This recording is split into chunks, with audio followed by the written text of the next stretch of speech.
Hey there, this is Krista West of Avlia Folk Embroidery with just a little helpful tip when you're using a QSnap frame.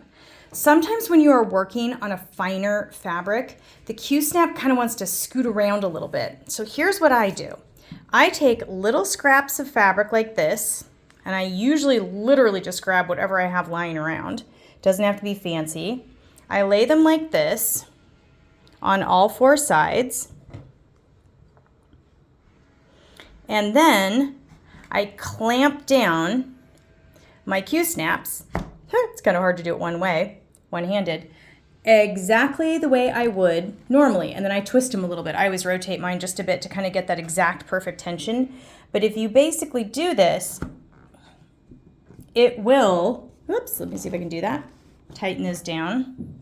It helps keep your embroidery in place. That little extra bit of fabric there helps it bite.